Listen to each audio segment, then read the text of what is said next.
मानव जीवन की विडंबना है। कहना सरल है पर यह तो एक बड़ी कठिन मनस्थिति है। तो ये जो स्व और पर के मूल में जो दुख है, उस दुख के मूल में अगर गहराई से विचार करें तो उसमें ममत्व ही दुख का हेतु होता है। तो उसको आप बड़े विलक्षण व्यंग और विनोद भरे प्रसंग में मानस में पाते हैं। भगवान शंकर का धनुष टूटने पर सीता जी मिलेंगे। अब स्वाभाविक है कि गोस्वामी जी ने उन राजाओं का चित्र प्रस्तुत किया कि जो सुन करके बेचैन है कि मुझसे पहले तो कोई नहीं चला जाएगा। और तब उनका चित्र ये है कि वो जितने राजा हैं परिकर बांध उठे अकुलाई, व्याकुल हो गए, अधीर हो गए। और अधीर हो गए तो अगर आध्यात्मिक भाषा में कहें तो जैसे कोई यात्रा में ही रथ का एक पहिया टूट जाए। धनुष तोड़ना सूरता का कार्य है, तो सूरता के कार्य के लिए धीरता भी तो अपेक्षित है, पर उससे शून्य है।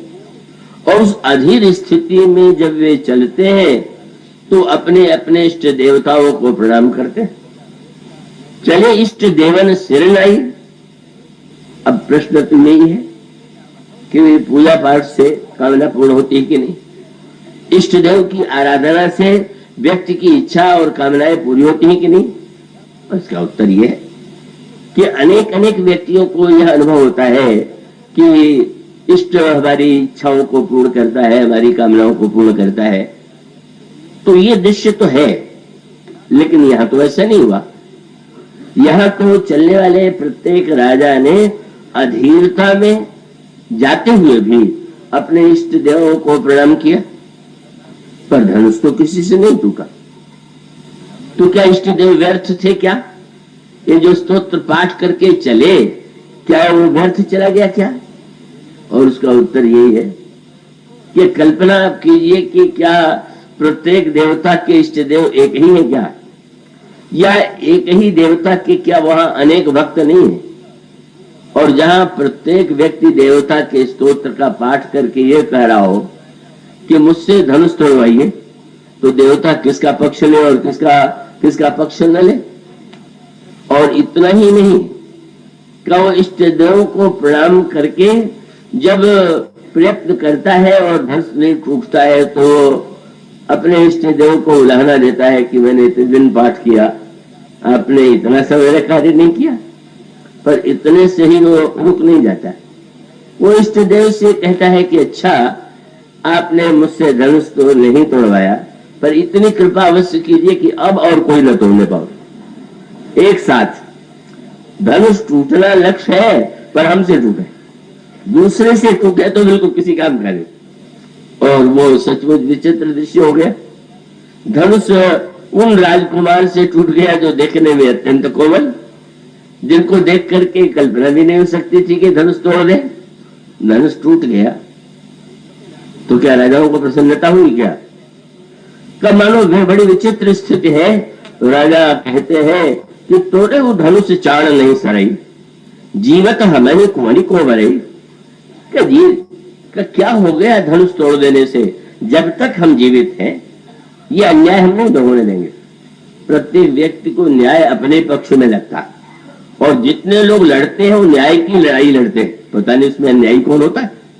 कोई व्यक्ति तो ये नहीं कहता कि हम अन्याय का लड़ाई लड़ रहे, उसको लगता है कि बिल्कुल मेरा पक्ष न्यायोचित है।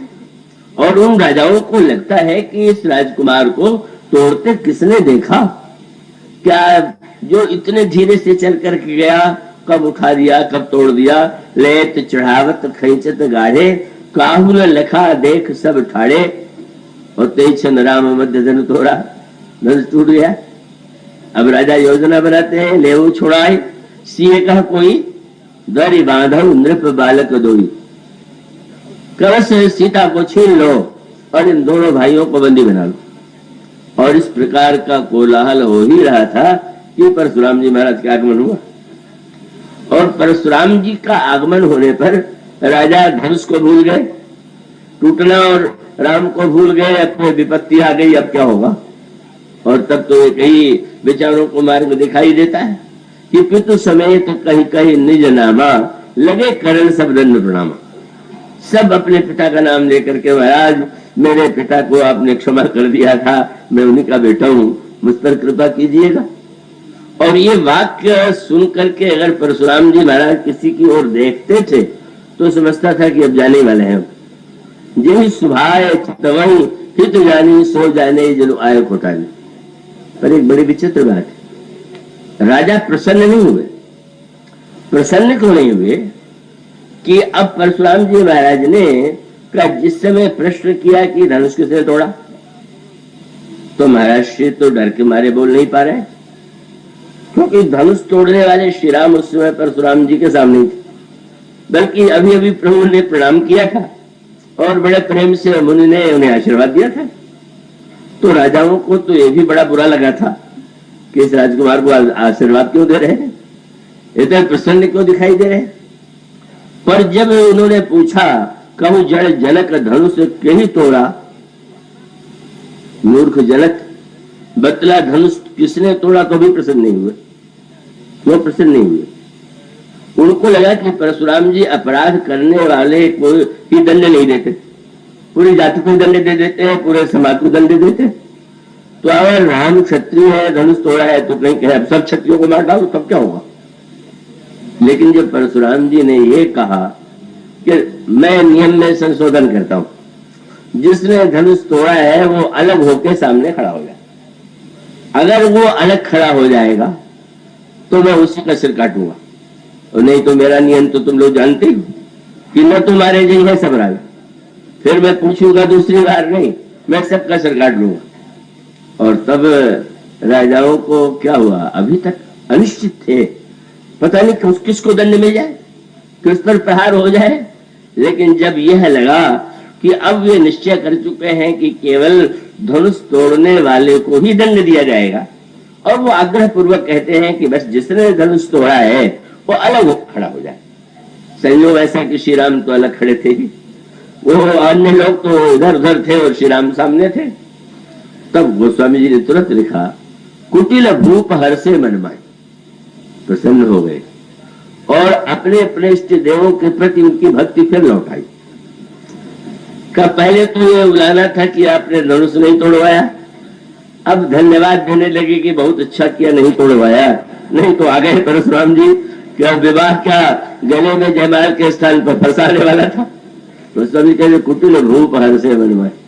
कैसी विचित्र मनस्थिति है, कैसा व्यक्ति का दृष्टिकोण विचार सो पर के संदर्भ से बदलता रहता है, इन राजाओं के चरित्र में वो परिलक्षित होता है। और उसके बाद परशुराम जी को जो उत्तर लक्ष्मण जी ने दिया वो लगा तो यही कि ये एक तरह से परशुराम जी महाराज की हंसी उड़ाने की चेष्टा है, अपमानित करने की चेष्टा है। पर जो प्रश्न लक्ष्मण जी ने उपस्थित किया था वह केवल परशुराम जी के जीवन में ही नहीं, वो तो किसी भी व्यक्ति के लिए समान रूप से प्रश्न है। उनका प्रश्न यह था जो उन्होंने कहा परशुराम जी से, महाराज कि क्या संसार में धनुष पहली बार टूटा है क्या। उन्होंने कहा बहु धनु ही तोरी लड़िकाई। अब लड़कपन में तो न जाने कितने बार मैं और हमारे भैया श्री राम भद्र खेल खेल में धनुष तोड़ देते थे, पर धनुष तोड़ना अगर कोई दुर्घटना थी तो आपको आना चाहिए था, पर आप तो कभी नहीं आए। अब परशुराम जी महाराज जब ये कहते हैं कि रे नृप बालक काल बस बोलत तो ही न समारे, धनु सम त्रिपुरारी धनु विदित सकल संसार। राजा के लड़के तो संभाल के बोल, तू लड़कपन में जिन धनुओं को तोड़ा करता था और शंकर जी का धनुष बराबर। लक्ष्मण जी ने उत्तर दे दिया सुनो लखन कहा हंसी हमरे जाना, सुनहु देव सब धनुष समाना। अब परशुराम जी का क्रोध और बढ़ गया, कहां बच्चों के खेलने की धनु और कहां शंकर जी महाराज का धनुष, और इन दोनों को ये बराबरी पर ला रहा है। ये तो अभद्रता, अशिष्टता और अमर्यादा की पराकाष्ठा है। राजा के लड़के तो संभाल के नहीं बोलता है। आप दो दृष्टियों से विचार करके देखिए लक्ष्मण जी का उत्तर कितना गहरा और कितना सटीक है। मान लीजिए किसी व्यक्ति का बड़ा विशाल राजमहल हो और राजमहल जल करके खाक हो जाए, और मान लीजिए उसी से कुछ दूरी पर एक बहुत दरिद्र दीनहीन हो, उसकी कुटिया, उसके रहने का निवास स्थान जल करके खाक हो जाए, और अगर उस दरिद्र को रोते देख करके राजा ये कहने लगे कि क्या तू कुटिया के लिए, क्षुद्र अपने घास फूस की कुटिया के लिए रो रहा है, यहां देख नहीं रहा है मेरा लाखों रुपए का महल नष्ट हो गया, तो क्या उसका तर्क सही है? क्या उसका अभिप्राय है कि दुख जो होता है वो मूल्य से नहीं होता है, ममत्व से होता है। माने हर वस्तु जो है हमें मूल्यवान का, एक व्यक्ति का जो लक्ष्मण जी ने प्रश्न किया था, और उन्होंने कहा कि महाराज इसका उत्तर ये नहीं है कि शंकर जी का धनुष महान है और धनु कुछ नहीं, इसका उत्तर एक ही है, यही धनु पर ममता के हेतु।